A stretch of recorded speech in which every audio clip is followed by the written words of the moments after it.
The paths that you create don't actually have any pixel elements until you give it a fill or a stroke. And a stroke is the Adobe word for border. And there's actually some really interesting effects that you can apply with these paths. So let's take a closer look.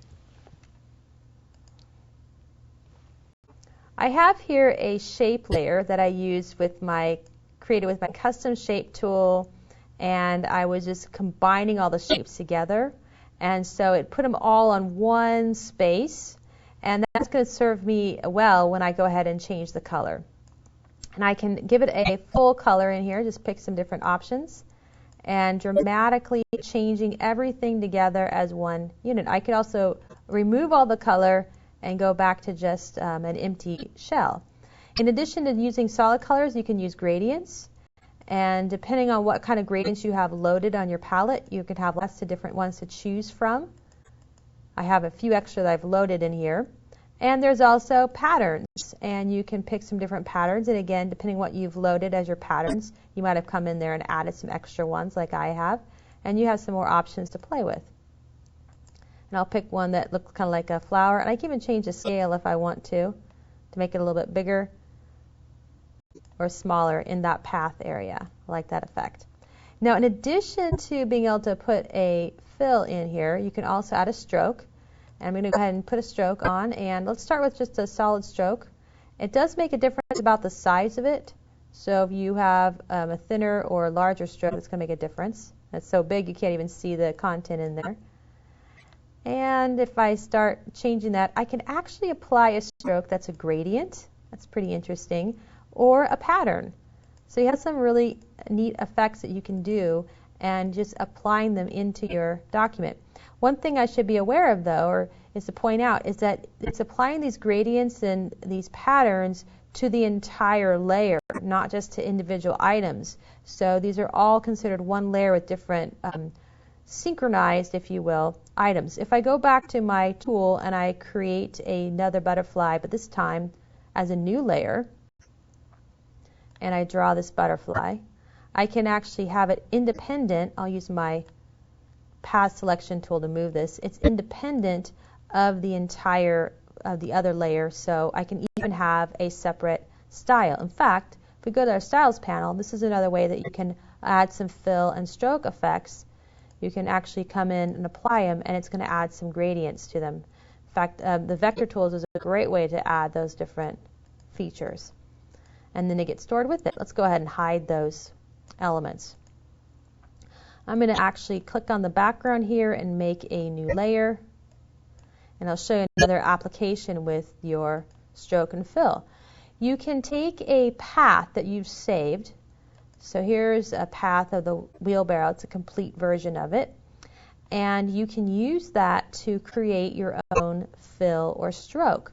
And so, for example, I could fill that, and I could fill it with a custom pattern, or I could actually fill it with some other effects too as well. But there we go, here's a pattern. It's always a strange one to me, and creates that effect. Incidentally, when I go back in here, oops, make sure I'm on the right one, and fill it with my pattern. It depends on if I'm going to use that scripted pattern or not. So let's go ahead and uncheck that. And we'll click on OK, and there's that effect. So I could also remove all that, just select that path, and you can see here it's on the layer. Whoops, let's move my layer panel. It's on the layer, and it's just an actual content. And I'm going to go ahead and dump that and just get a brand new layer. So I have a new fresh option to work with. I'm going to go over here to my paths panel and make sure that path is active. And come over to layers and just go ahead and hide this background layer so you can really see the path in here. Now, when I was using the paths panel to fill, it's basically the same option as when you do the fill and stroke. You get the same settings in here as if you're doing the fill and stroke. And I would make sure I had it as a selection. But where you really get some amazing elements is when you start doing the stroke path. So if I click on stroke path, the big idea is I can actually choose the type of tool that I want to simulate, and it's going to use the settings of the tool as they've been set up to create that stroke effect. And that's pretty amazing because if I go into Edit and Stroke, all I can choose here is the color. I can choose the location to some degree, but I don't have the option to say do this like a paintbrush with some feather effect or like a eraser tool. So I'm going to go ahead and create a effect in here. We're going to click on my paintbrush, and let me just make sure I get to that. Where did the paintbrush go? There's a pencil. Here we go. Here's our paintbrush, and I've got a tool, and I could make this kind of an interesting tool. I can even change the bristle if I wanted to. Here's a leaf, 74, and pull that down a little bit. And I'm going to go to my stroke path, use the brush, simulate the brush, click on OK. And it's actually using that leaf command to create that brush effect, which is really cool. Let's go ahead and undo that. And this time I'm going to go ahead and just reset all these tools. Might as well reset them all here. And I'm going to get a brush that's a little bit larger than 13. And really this will vary depending on your canvas size, the resolution that you're working on. This one, we need a little extra oomph to it. And we're going to create a neon effect using the stroke path. And this is something that you really need the paths to do. So the first thing I'm going to do is get a bright color for my neon glow. And I'll go ahead and use that stroke path. And using the brush, click on OK. I get this soft glow area. In fact, if I click outside, you can see that softness. Go back and click on the work path. Then I'm going to switch my color so my white is my color. Let's take a closer look at the pencil, which is right near the brush. And the pencil itself is 1 pixel, and because the resolution on this particular image is so high, because there's so many pixels, we're going to bump that up just a little bit. That's too much. There we go. About 6. That's good. And again, it'll vary. But I've got my work path active.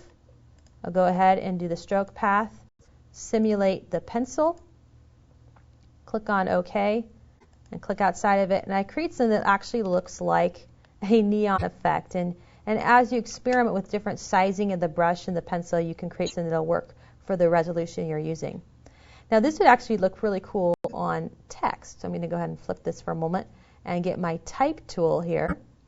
And with my type tool, I'm going to type in, actually let me go ahead and make sure I'm on a passport. There we go. I'll type in some text. It's a little bit tricky to see. So let's see how I did. I'm going to select all, Control A, and then Control Shift and greater than symbol. That allows me to resize it.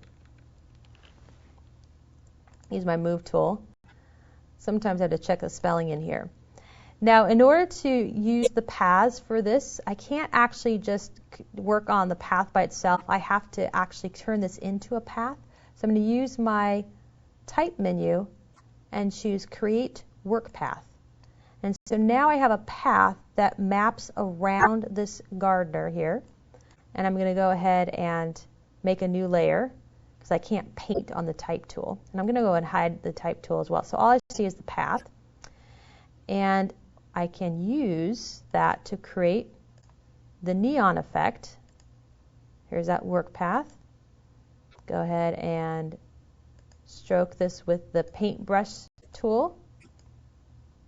Switch my colors and stroke that with the pencil tool. And there you go. And it really has a kind of a pop-out feature that you're working with. Okay, so now let's take a little extra option with some of these features, and I'm going to go back in here to our original sample, and I'm going to hide this wheelbarrow, but open up my butterflies here.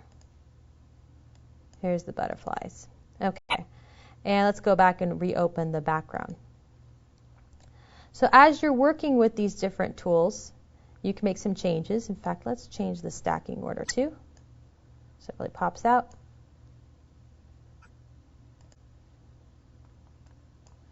Make sure I have the right layer. Sometimes it's tricky to keep track of what layer are you on. But there, that looks pretty good. And I'm going to go back to this layer with all the butterflies on it. Now, this is still using paths, and these are still acting as paths. But if I go to the layer menu, you can rasterize these. And so one of the things I could do is rasterize this this shape.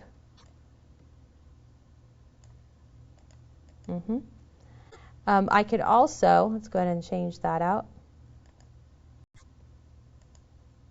Make sure there's none here.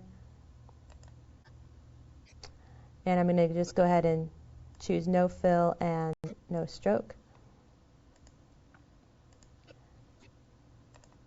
And then put a simple fill color, just a simple one in there. Okay.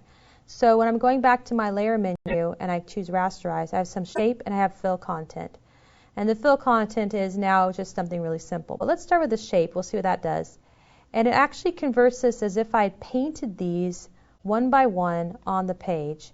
And now I could treat this as any of the other pixels that I might have on Photoshop. I'm going to go ahead and click on. There's going to be some times when you need to do that. Another option we could do is layer rasterize to full content. Now in order to do this to full content, I had to kind of knock out some of those fancy features so that it was just a basic solid color. But you can see it's creating this mask that actually has a path effect to it. And I'm going to use that to my advantage by changing the blending mode. And keep in mind that when you use this blending mode, it's going to blend with this background here. In fact, I'll move it down so you can really see the results. And I could change something, let's say exclusion or difference. And it's changing that purple with the background. And I can even change the opacity here, give it another effect. Even try some other options as you see fit. And so now you're creating this interesting stencil effect as opposed to just a shape. I could also come into my selection tool, and with the path selection I can still move these elements around because they're still being treated as paths.